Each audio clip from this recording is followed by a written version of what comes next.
Hola, buenas tardes y bienvenidos a esta tercera sesión que tenemos del ciclo de conferencias relacionados a la ansiedad, a la gestión, a cómo generar como nuevas herramientas, a cómo normalizar un poco este tema para que entonces eliminemos el tabú sobre esto y podamos generar una nueva manera de hacer nuevas cosas, de hacer nuevas maneras de aprender a tratarla, de aprender a cómo yo identificarla, cómo yo manejarla, cómo yo sentirme diferente en estas situaciones, porque esa es la clave. Lo hemos hablado otros días y hoy lo volvemos a hablar. Esa es la clave.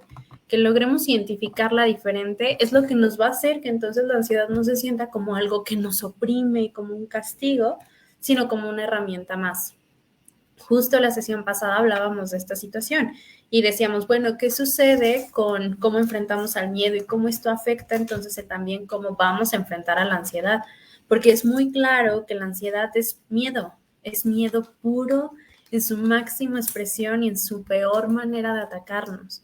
Entonces la ansiedad hay que aprender a manejarla, a gestionarla, a crear nuevas herramientas, entonces decir, cómo yo lo voy a hacer diferente para que entonces la siguiente vez no me suceda de la misma manera. Y claro que el primer paso es empezar a decir qué me genera la ansiedad y qué está pasando y de dónde viene. Y por eso nuestro primer tema fue de dónde viene. ¿De dónde viene este trastorno? ¿Cómo lo conocemos? ¿Qué sucedió antes de dónde estamos hoy en día? Y después hablamos de estadísticas, cómo está específicamente hoy en día, cómo lo vemos en nuestro día a día, en este contexto actual 2023, en diferentes países, en nuestro propio país, de acuerdo a todas estas situaciones a nivel internacional que hemos vivido. Y partiendo de ahí, el día de hoy vamos a hablar un poco más específico, nos vamos a ir un poco más a cuáles son los problemas, a qué es lo que estamos enfrentando realmente. Porque bueno, ya hablamos del preámbulo, ya hablamos de la actualidad, ahora hablemos del problema como tal. ¿Están listos? Ok, a ver. Deberían ver la presentación. Ahí está. La ven. Y el tema del día de hoy entonces se llama Eliminando, adaptando mi vida al problema. ¿Por qué esto es importante? ¿Por qué eliminando o adaptando? ¿Por qué tendría que eliminarlo? ¿Por qué tendría que adaptarlo? A ver, Sara, tú nos dijiste que era algo normal, tú nos dijiste que era parte del ser humano, ¿cómo que adaptando? Pues sí, va a haber situaciones donde tenemos que aprender a eliminar la ansiedad de ciertas situaciones y otras en las que es más bien adaptarnos y decir, tal vez la ansiedad me está ayudando de esta manera, ¿cómo la adapto? Tal vez ahorita la necesito, tal vez ahorita me ayuda a generar diferentes cosas y tal vez no lo va a hacer. Y entonces, como tal vez después ya no me va a servir, ya no me va a generar nuevas herramientas, entonces es cuando es momento de ya empezar a pensar, empezar a eliminarla de ciertas situaciones. Volvemos a que es un instinto humano, volvemos a que es el miedo. Entonces, el miedo no lo vamos a eliminar, no vamos a decir, a partir de hoy ya no siento miedo. No funciona así, lamentablemente. Y como no funciona así, entonces no podemos decir, la voy a eliminar de toda mi vida y ya nunca lo voy a sentir, y mira yo, y no lo podemos hacer así. Y a mí me encantaría, me fascinaría decirles que sí se puede, porque sería fantástico para ustedes, para mí, para todo el mundo sería fantástico podernos deshacer de la ansiedad, pero a veces no se puede. Y lo que podemos hacer es, ahorita que estás, ¿qué me quieres decir? ¿Qué me quieres enseñar? ¿Cómo la manejo diferente? Mañana que ya no vas a estar, entonces, ¿cómo lo voy a hacer también diferente? ¿Lo observan? Vamos empezando con todo esto. Recuerden que preguntas, comentarios, todo lo pueden poner ahí en el chat. Bueno, no en el chat, en los comentarios de Facebook y yo los iré leyendo, ¿de acuerdo? Y empecemos como siempre con una frase. Se las voy a hacer un poco más grande para ver si la ven mejor. Pero ahí yo les estorbo para verla. Ahí está. Ay, no está. Ahora sí, ahí está. Hay que ser conscientes de lo que nos provoca malestar y ansiedad. Perdón, ahí va de nuevo. Hay que ser conscientes de que lo que nos provoca ansiedad, malestar, no son en sí los eventos, sino más bien qué emociones vinculamos a estos eventos. Esto lo dijo un psicólogo hace muchos años llamado Jonathan García Allen.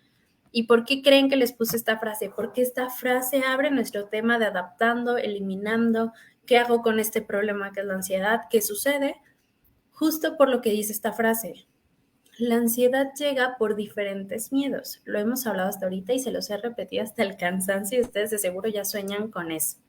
La ansiedad llega porque sentimos que no hay otra manera de manejar la situación. Y entonces, como yo siento que no hay otra manera de manejar la situación, entonces yo voy a empezar a crear todas estas maneras en la que voy a defenderme de lo que está sucediendo. Oye, pero no hay nada de qué defenderse. Pues no, pero mi cerebro interpreta ese suceso como algo peligroso, como algo que me va a generar estrés, como algo que me pueda hacer daño. ¿Y esto cómo funciona? Hablábamos de este ejemplo y lo hemos hablado a lo largo de las otras dos conferencias. Este ejemplo de la manejada. No, ¿sabes qué? Es que si un día yo choqué y fue un choque muy fuerte, o yo vi un choque muy fuerte, entonces puedo generar este estrés postraumático. Si yo no lo manejo adecuadamente y no soy acompañada adecuadamente, entonces después el manejar, el evento de manejar, se va a relacionar con mi sensación que tuve en este evento traumático. El estrés, la ansiedad, el sentirme solo, el sentirme vulnerable, el sentirme frágil. Por eso lo importante es la emoción que vinculamos al evento, no tanto el evento, porque el evento para los de afuera puede ser como, pues solo es manejar. Pues sí, pero si fuera solo manejar, entonces sí lo haríamos más fácil. Oye, pero solo es una araña. Pues sí, pero ¿qué estás relacionando estas arañas que entonces para ti suena tan peligroso o tan estresante la idea de acercarte a ellas? No, es que sabes que cuando yo estaba chiquita, un día vi un documental de arañas y después vi una araña enorme en mi casa y el cerebro tiene esta capacidad de decir, acuérdate la información y un método y te dice, cuidado. Entonces no me asusta la araña, me asusta morirme por culpa de la araña, ¿no? O me asusta lo que va a pasar cuando yo haga X o Y cosa, o no, qué va a pasar cuando, que ahorita lo vamos a hablar un poco más, pero hay algo que se llama ansiedad por separación. Entonces hablamos de este tipo de situaciones donde decimos, es que si X o Y persona se va, me deja, o los niños, es que si se va mi papá, entonces ya no va a volver. Entonces esto genera ansiedad, estos síntomas de ansiedad en los niños. Esto lo relacionamos entonces no a que el papá se vaya como tal, es el miedo a ser abandonados. Es que mira, y los niños lo presentan mucho cuando empiezan a ir a la escuela. No, pues es que empezó a ir al kinder, a la guardería y se queda y llora todo el rato y las maestras me dicen, esto pudiera ser ansiedad por separación, pero no es porque el niño relacione o diga, ay, no, la guardería, sí, pero no es el evento, es la emoción, es porque posiblemente está este miedo de, ¿y si mis papás no vuelven? Porque los niños tenemos este pensamiento absoluto, fantasioso, y entonces está esta parte de, ¿y si no vuelve? ¿Y si me dejan? ¿Y si entonces pasa? Por eso empezamos a generar la ansiedad por separación. Y ojo, cuando estamos chiquitos, pues tiene mucho sentido, no sabemos cómo funciona bien el mundo, estamos aprendiendo muchísimas cosas, pero ya conforme crecemos es muy peligrosa la ansiedad por separación, porque si la empezamos a tener en base a una persona, entonces sería muy fácil que generáramos ciertos síntomas de codependencia. Y entonces hablamos de que, por favor, no te vayas, haz lo que quieras, hacemos lo que tú digas, pero no te vayas. Y entonces hablamos de nuevo de un síntoma de ansiedad por separación que por tener estos síntomas genera un trastorno de codependencia. Entonces por eso es tan peligrosa la ansiedad, porque cuando no la manejamos bien, entonces decimos, no, no, no, no es el que me da miedo ser abandonado, el que me dé miedo sentirme solo, no, no, no, no, no. Es que yo no quiero que se vaya X o Y persona. Y entonces me encadeno a la otra persona y digo, no, por favor, yo hago todo lo que tú quieras, pero por favor no te vayas, pero es bajo esta creencia. Entonces, con eso abrimos todo esto. Y para continuar el tema, vamos a hablar de cosas más específicas. Yo les decía el viernes que el día de hoy íbamos a hablar de cómo se ve la ansiedad. Y justo aquí está. Estos son los 5 trastornos más comunes de ansiedad en personas adultas. Hablamos de personas de 21 años para arriba, pero las fobias pueden ser desde que estamos muy chiquitos, muy, muy chiquitos. Incluso los niños suelen presentar más fobias específicas, como esto de la oscuridad, los insectos, pero esto de los insectos y todo eso es una de las fobias más comunes a nivel general en todas las poblaciones, no importa la edad.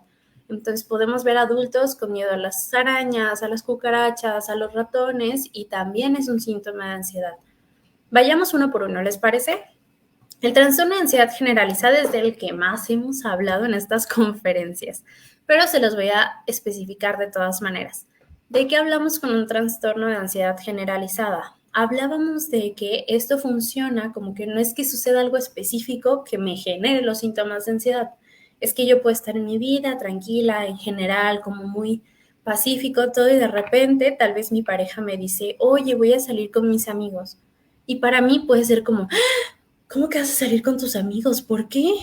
Y entonces empiezo a generar esta sensación de las taquicardias y todo esto que genera un exceso de hormonas, de adrenalina en mi cuerpo, que eso a su vez hace entonces que yo empiece a tener estas ideas catastróficas.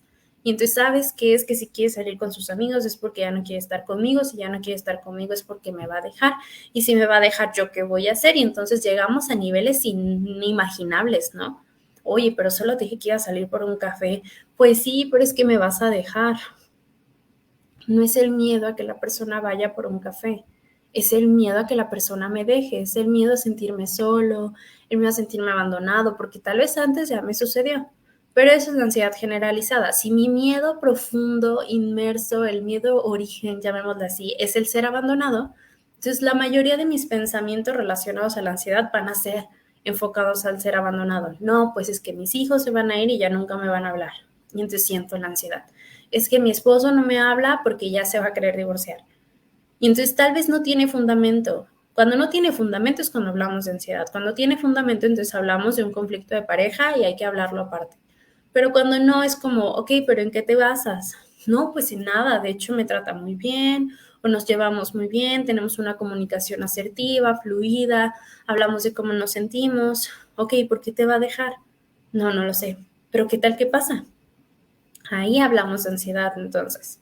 No tiene un fundamento, no decimos, sí, claro que me va a picar la araña porque mira, ya la tengo aquí arriba y ya está a 2 segundos de picarme. Eso sería un miedo fundado, ¿estaríamos de acuerdo? El miedo infundado sería que tal vez yo veo una araña o un puntito negro en la orilla de un cuarto y yo digo, es una araña, y yo salga corriendo. Que esto es muy común y yo les puedo decir que muchísima gente lo padecemos o vemos esta cosita que se mueve en el piso y si está muy oscuro decimos, ay, no es una cucaracha, guácala y corremos. El no enfrentar el problema, entonces hablamos de que genera después estos síntomas de ansiedad y genera estos síntomas de ansiedad generalizada, porque de manera subyacente, de manera más bien por debajo del agua, todo el tiempo sentimos esta sensación de ansiedad mínima. Tal vez de 10 de ansiedad sentimos un 2, un 1, pero ya empezamos a sentir esta parte de, ay, ¿será que todo va a salir mal? Y entonces al mínimo estímulo mi cerebro dice, sí, todo va a salir mal. Eso es ansiedad generalizada. Después hablamos de un trastorno obsesivo compulsivo. Aquí hay una cosa muy específica. Los obsesivos compulsivos no solamente pueden ser relacionados a la limpieza, que es algo que como que típicamente lo creemos, es obsesivo compulsivo porque todo el tiempo está limpiando, todo el tiempo está haciendo. No necesariamente. También los obsesivos compulsivos pueden ser estas personas que acumulan cosas de manera obsesiva. También pueden ser las personas que tal vez tienen un desorden, pero te dicen, no, no, no, no, no, pero no me muevas la pluma fulanita porque eso significa que me va a dar mala suerte. ¿Sí? Entonces, un obsesivo compulsivo va relacionado a justo eso, una obsesión como más incontrolable relacionada a ciertas creencias que se tienen y las compulsiones son comportamientos que hacemos para poder relajar o mantener un poco más estable, según nosotros, esta sensación de ansiedad. Como eso que les decía, de la pluma fulanita nunca se mueve de fulanito lugar porque si no me va a dar mala suerte. No, la pluma fulanita no se mueve porque si la mueves entonces va a llover y si llueve ya no me voy a poder ir al trabajo porque yo no salgo con lluvia. Eso sería un trastorno obsesivo compulsivo. Digo, de manera muy clara, ¿no? Y ya en un trastorno casi, casi diagnosticado. Pero lo podemos ver desde cosas muy chicas o algunos rasgos que muchos de nosotros tenemos como, es que sabes que esta blusa es mi blusa de la suerte. Entonces, cada vez que esté muy nerviosa, cada vez que me siente inquieta, la voy a usar. Oye, pero ¿por qué es de la suerte? No, pues es que hace 20 años cuando la usé, me la puse y fue muy bien en un examen. ¿Y tú no habías estudiado en el examen o porque fue de la suerte? No, sí, estudié mucho, muchos días, me esforcé muchísimo para el resultado. ¿Y por qué es de la suerte? Porque me fue bien en el examen. La creencia que viene de la suerte entonces viene de un esfuerzo que yo hice. Entonces en realidad la blusa no es la de la suerte, fue mi esfuerzo. Pero entonces yo lo relaciono bajo un trastorno obsesivo compulsivo, bajo esta creencia. Funciona de esta manera porque la blusa es de la suerte, claramente, y entonces ya siempre voy a usar mi blusa de la suerte en momentos importantes. Oye, pero entonces la voy a lavar. No, no, no, no, no, pero se tiene que lavar sola porque si no, la suerte se va a ir a otra ropa o le va a quitar la suerte X cosa. Y entonces, si después mi blusa de la suerte ya no funciona tan bien, yo voy a creer que es porque alguien la lavó con otra cosa y entonces va a ser esta idea compulsiva de, ¿y si mi suerte está en otra ropa? Y entonces empezar a querer buscar esta suerte. Algo así funciona el trastorno obsesivo compulsivo en niveles como muy bajos, ¿de acuerdo? Ahora hablemos de un trastorno de pánico. El trastorno de pánico uf, es un preámbulo a un trastorno de ansiedad generalizada. Les voy a explicar. Lo hablábamos la sesión pasada. Incluye estos momentos de ataques de pánico, que tal vez yo estaba en una situación ansiolítica extrema, pero tal vez todavía no padezco de un trastorno de ansiedad generalizada por alguna razón, por algún estímulo, sentí mucho estrés que me llevó a sentir ansiedad y entonces siento como esto de ¿qué está sucediendo?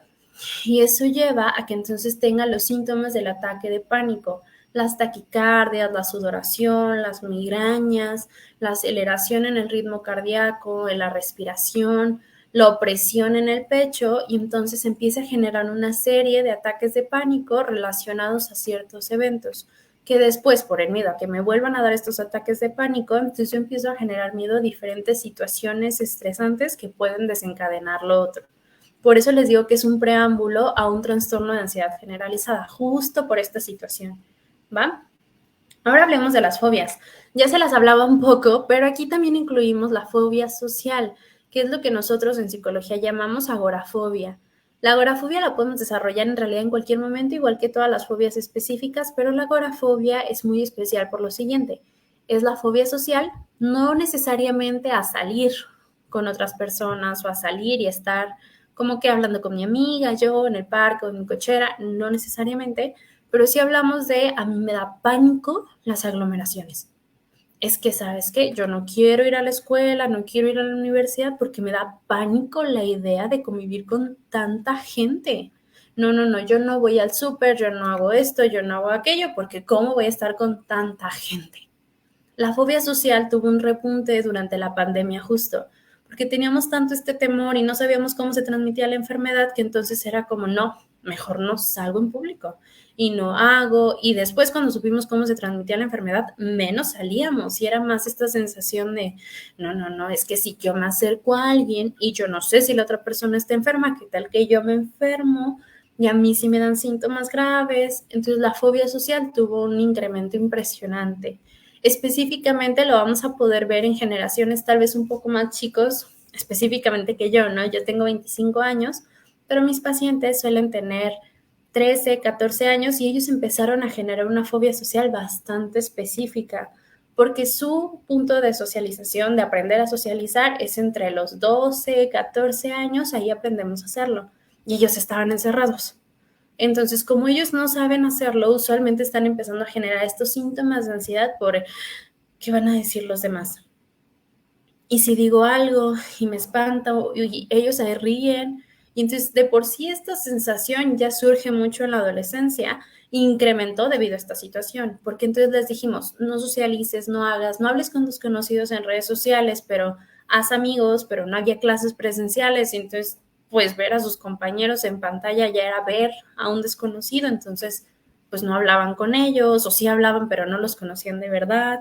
Ha sido todo un tema, pero por eso tenemos un repunte de este tipo de trastornos. Después hablamos del trastorno de estrés postraumático, ya lo hablábamos un poco la sesión pasada, pero igual les doy una pasadita. Hablábamos de esta situación del estrés postraumático es, el trauma puede suceder por dos razones.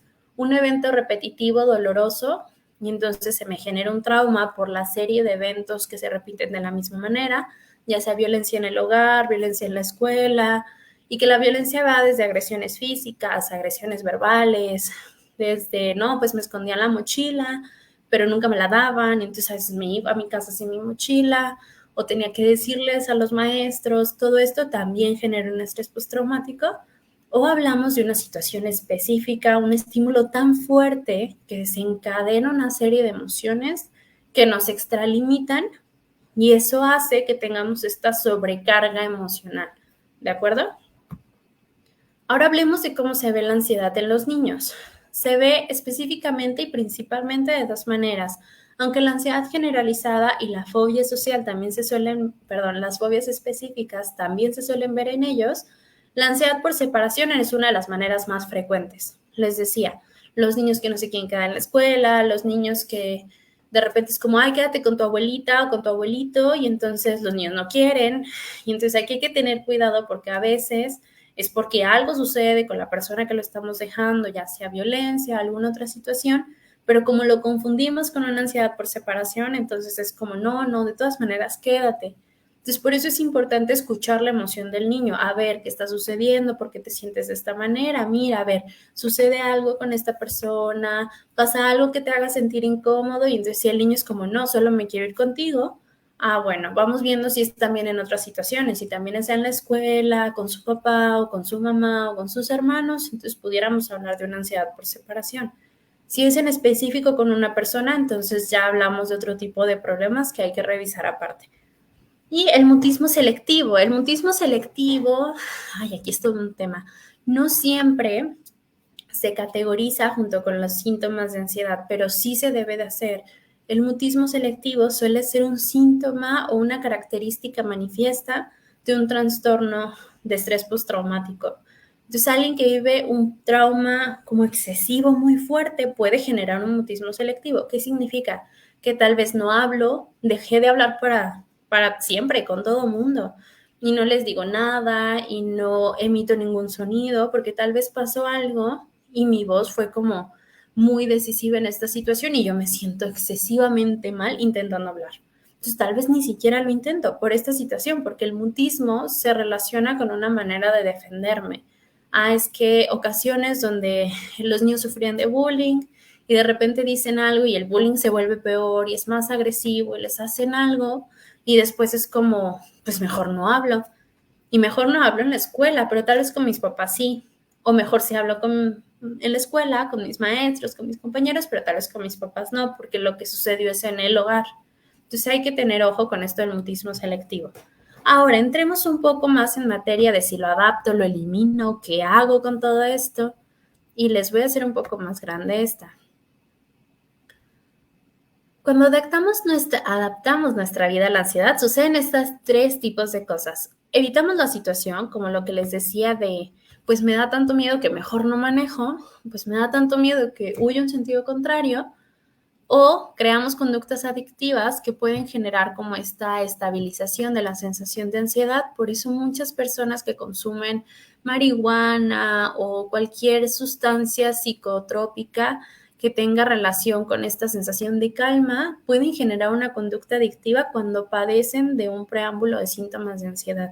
Entonces, si primero yo sentía esta ansiedad, esta sensación de ay, no sé qué pasa, yo ya tenía estos síntomas y nadie me dice cómo manejarlo y por pura casualidad de la vida, del destino, probé X sustancia que me ayudó a sentirme mejor, entonces puedo empezar a consumir más para buscar este bienestar, al menos por un tiempo, que es lo que suelen generar las sustancias adictivas como el alcohol, les decía, como la marihuana.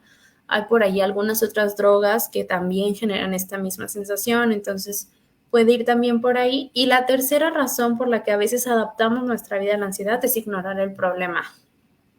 ¿Sabes qué? Yo no puedo con la idea de tener que volver a manejar. Yo no voy a hablar del tema. Oye, pero ¿por qué lo decidiste? Ay, mira, fíjate que a mí me gustan muchísimo las bolsas verdes. Sí, pero hoy estábamos hablando de por qué no manejas. Sí, pero mira, y también me gustan mucho los collares que son de este color, especialmente los que son como más larguitos, porque, oye, sí, pero, y entonces mira, a mí también la ropa o los libros y ta, ta, ta, ta, ta, ta, ta, ta, ta. Y entonces al final es como, ay, ¿de qué estábamos hablando al principio? Ay, no me acuerdo, no te preocupes, hablamos de algo más. Y entonces yo ignoro el problema y lo ignoro y lo ignoro y lo ignoro hasta que se vuelve algo conflictivo. Porque entonces tal vez yo no manejo, pero tampoco me subo un Uber, pero tampoco me subo un camión, tampoco me subo un taxi, no tengo ninguna persona que me pudiera ayudar a moverme y mejor no me muevo más que caminando y a veces porque también salir caminando me parece que no es la mejor situación siempre. Entonces todo este montonal de ideas hacen que como yo voy ignorando el problema, la bolita de arena, la bolita de nieve se vaya haciendo cada vez más grande, más grande, más grande. más pesada de afrontar, más difícil de solucionar, más problemas por arreglar, porque entonces tengo que generar más sistemas de creencias diferentes. No es lo mismo que al principio yo dijera, ok, este choque tal vez no me pasó a mí, o tal vez sí me pasó a mí, pero fue por esta situación, lo voy a solucionar de esta manera, a que yo diga, a ver, pasó todo esto con el choque, pero también pasó que los Ubers y no sé qué, y el camión y no sé qué, y entonces también irme caminando por X razón, y si mis hijos manejan también por X razón, y entonces hemos hablado de cómo la ansiedad genera todo este montonal de ideas que van a justificar el miedo. Ah, es que yo lo justifico porque mira, la vida es peligrosa. Sí, ¿y cómo te vas a cuidar de la vida peligrosa? No, no, no, es que la vida es peligrosa. Porque la ansiedad me manda tanto, tanto, tanto, tanto, tanto miedo que entonces me va a resultar difícil yo generar estas nuevas soluciones. Sí, la vida es peligrosa, pero lo que voy a hacer es que cuando salga de X o Y manera, voy a mandar mi ubicación, o voy a hacer, o voy a pedirle a mi amiga fulanita a ver si puede pasar por mí, o voy a hacer, o tal vez esto no me funcionó tanto la vez pasada, pero si intento esto, tal vez me funcione mejor. Dejo de buscar soluciones. Y ahí tenemos entonces el problema. Justo por eso, a veces cuando nos adaptamos a la ansiedad, ya deja de ser como una solución viable. Cuando empezamos a dejar de generar todo esto y decimos, tengo miedo. Ok, ¿qué vas a hacer con el miedo? A pesar del miedo, tenemos que actuar, tenemos que vivir, tenemos que funcionar. Si ya no podemos hacerlo a pesar del miedo, entonces hablamos de que la ansiedad se está volviendo un problema que tenemos que eliminar. También puede generar dependencia emocional a sustancias, personas o situaciones. Les decía esta cuestión de la codependencia, de las compulsiones, y entonces todo se tiene que hacer de cierta manera. Y bueno, en las sustancias también ya lo hablamos. Hay una perpetuación de las ideas catastróficas. Entonces, a ver, antes tal vez no me daba miedo lo que fuera a suceder con X o Y cosa, pero como lo pienso tanto y tengo tanto la idea en mi cabeza, ¿qué tal que sí? ¿Qué tal que como es que es imposible que si todos los días pienso que en cuanto aprenda yo el coche voy a chocar, es casi imposible que yo le pueda dar la contraria todo el tiempo a mi cabeza? Y si yo no pienso en el miedo que hay debajo, entonces todo el tiempo voy a estar nada más, no, pero voy a aprender el coche y no va a pasar nada, voy a aprender el coche y no va a pasar nada y no me va a servir de nada, porque o el miedo no se va a ir y se va a hacer más fuerte, o el miedo solo se va a desplazar. Ah, ok, no pasa nada cuando lo aprendas, pero en cuanto manejes 10 metros vas a chocar. Y entonces después, no va a pasar nada si manejo 10 metros, no va a pasar nada si manejo 10 metros. Ok, va, pero ¿qué tal si cuando das la vuelta a la esquina chocas? Y entonces me va a empezar a generar toda esta idea, ni modo de todo el tiempo estar manejando con ansiedad, por ejemplo. Pero es una perpetuación de estas ideas catastróficas. Por eso les digo que primero hay que llegar al miedo raíz. ¿Por qué te da miedo chocar? Ah, bueno, me da miedo chocar porque entonces eso haría que yo pudiera sufrir algún daño o alguien más pudiera sufrir algún daño y yo esté vulnerable o yo no sea capaz de solucionar la situación. Me siento incapaz. Ese es el miedo de raíz. El miedo a sentirnos capaces de hacer algo. Ah, ok, es que no, no, no, yo nunca voy a ser suficiente de hacer estas cosas. Y si lo fueras, no, no, no, no hay manera. Y entonces el miedo se va a ir desplazando si no llegamos al miedo raíz. Si no solucionamos el por qué te sientes incapaz de hacer X o Y cosa, el miedo se va a ir desplazando. Luego está el enraizamiento del problema, que era lo mismo que les hablaba ahorita, se va haciendo más fuerte, más profundo, más difícil de controlar. La habilidad emocional y afectiva, donde hablamos de ahorita estoy tal vez muy relajado, pero les decía, llega algún pensamiento catastrófico y todos los síntomas de ansiedad llegan, y como todos llegan, entonces empiezo a tener esta idea de que todo va a salir mal, y como sucede eso, entonces empiezo a tener muchas emociones y como esta inquietud, y entonces, ¿qué pasa? ¿Qué va a pasar después? ¿Y yo qué voy a hacer? Y entonces eso hace que yo ya tenga estos cambios en el humor, en la afectividad. Y bueno, físicos, síntomas físicos crónicos es como la última parte de todo esto. ¿Y qué es lo más complicado, no? A ver, tal vez ahorita mi corazón está muy fuerte, pero de tanta ansiedad después tal vez mi corazón esté un poco más dañado, o esté un poco el músculo, ¿no? O no sé, X o Y cosa. Entonces el médico dice que tengo que bajar la ansiedad, pero no sé cómo hacerlo porque no he visto el miedo de fondo, porque lo vemos de esta manera. Ahora, hablemos de qué sucede cuando lo eliminamos. Uno, es una confrontación tremenda, porque entonces el que yo diga, mi miedo a la ansiedad es este, o mi miedo que provoca la ansiedad es esta situación, es tremendo, es fatal, es horrible. Y entonces es una confrontación de tantos años y esto es lo que está sucediendo, tantos años y me está pasando esto, es tremendo. Dos, es un trabajo emocional muy profundo, es un trabajo físico, porque además es muy cansado y pueden, las personas que hayan ido a terapia o que hayan tenido algún proceso emocional, pueden ser testigos de esto, que de repente es un trabajo físico que dices, estoy bien cansado, pues ¿qué hiciste hoy? Pues fui a terapia. Y entonces esta parte de buscar de dónde viene el miedo, qué está pasando, qué está sucediendo, qué no está sucediendo, entonces también es un cansancio físico cañón. Pero tenemos que aprender a manejarlo, tenemos que aprender a hacer, a ver qué hacer con todo esto. Y entonces el martes 15, vamos a hablar justo de cómo empezamos a generar todo esto, a ver cómo hacemos esta confrontación, a ver qué hacemos con este trabajo emocional, con este trabajo físico, qué hacemos con todas estas situaciones que tal vez yo ya no sé cómo manejar y qué voy a hacer con todo esto que está sucediendo o que tal vez no puedo hacer, que tal vez necesito que alguien me ayude o cómo puedo generar herramientas para empezar a trabajarlo poco a poco, y ya cuando yo esté lista, ya buscar a alguien más. O ya cuando yo me sienta preparado, decir, tal vez sí necesito ayuda, tal vez. Y entonces ese ya es un primer paso para que digamos, bueno, ¿cómo lo vamos a manejar? Por eso vamos paso a paso. Por eso el primer paso fue historia, por eso el segundo paso fue actualmente estamos así, por eso el paso del día de hoy era así se ve la ansiedad, mira, estos son los nombres que tiene la ansiedad, porque no es lo mismo decir ansiedad a decir ansiedad generalizada, a decir fobia social, a decir fobia específica, a decir ansiedad por separación, a decir mutismo selectivo, no es lo mismo. Y como no es lo mismo, entonces tenemos que generar nuevas maneras de entenderlo, porque como no es lo mismo, entonces tengo yo que crear mis propias pautas para enfrentar a la ansiedad y para poderlo hacer, entonces tengo que ponerle apellido. Ah, sabes que mi fobia es específica, mi ansiedad es por situaciones específicas. Ok, depende, si es una situación, un elemento, puede ser una fobia específica. Si hablamos de un evento constante, perpetuable y como toda esta situación, puede ser estrés postraumático, pero el apellido cambia la manera en la que vamos a tratar la ansiedad. Por eso es importante. Ahora, el miércoles 16 ya hablaremos de otra cosa en el grupo de WhatsApp y el martes 15 vamos a hablar justo de cómo empezar a enfrentarlo, de cómo empezar a manejarlo, de cómo empezar a tratarlo diferente, de cómo crear nuevas pautas y eso va a pasar ese día, ¿de acuerdo? Ahora, hasta aquí. ¿Cómo vamos? ¿Tenemos alguna pregunta? Porque creo que lo de hoy era un poco más sencillo, porque entonces el chiste del día de hoy era, este es el apellido de lo que estamos hablando, y si no hay dudas, entonces el martes es la parte donde vamos a decir, ok, ya, hablamos de todo, ya hablamos de la parte importante, ya hablamos del trasfondo, ahora cómo lo vamos a arreglar, qué vamos a hacer para empezarlo a solucionar. Por eso el martes 15 es elemental que nos unamos más personas y es elemental que lo compartamos y X persona o fulanito, yo sé que esto te va a servir y mira, conéctate y toda esta parte el martes 15.